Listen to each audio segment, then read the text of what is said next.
Praise the lord. ప్రభు అయిన యేసుక్రీస్తు వారు ఈరోజు మనకు అందిస్తున్నటువంటి వాగ్దానం లూకా సువార్త 4వ అధ్యాయం 24వ వచనం. ఏ ప్రవక్తయు స్వదేశమందు హితుడు కాడని చెప్పుచున్నాను. యేసు తన స్వగ్రామానికి వెళ్ళడం.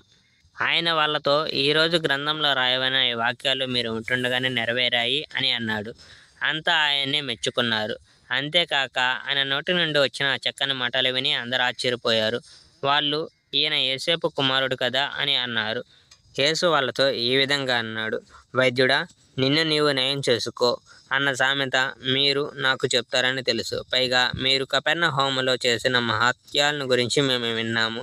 వాటిని ఇక్కడ నీ స్వగ్రామంలో కూడా చెయ్యి అని అంటారని నాకు తెలుసు. ఇది నిజం.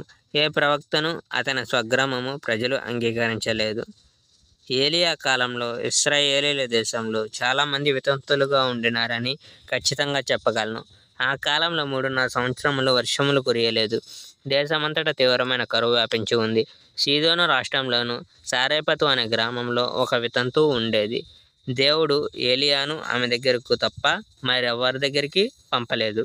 ప్రవక్త ఎలీషా కాలంలో ఇశ్రాయేలీల దేశంలో చాలామంది కుష్ఠరోగులు ఉండేవాళ్ళు. కానీ సిరియా దేశానికి చెందిన నయమాను అనేవారిని తప్ప దేవుడు వీళ్ళలో ఒక్కరిని కూడా నయం చేయలేదు. సమాజ మందిరంలో ఉన్న వాళ్ళందరికీ ఇది విని ఆయనపై కోపం వచ్చింది. వాళ్ళు లేచి ఆయన గ్రామం నుండి వెళ్ళగొట్టారు. ఆ గ్రామం కొండ మీద ఉంది. వాళ్ళు ఆయన కిందకు తోయాలని కొండ చివరకు తీసుకువెళ్ళారు. కానీ ఆయన వాళ్ళ మధ్య నుండి నడిచి తన దారిన తను వెళ్ళిపోయాడు. Praise the Lord. May God bless our India.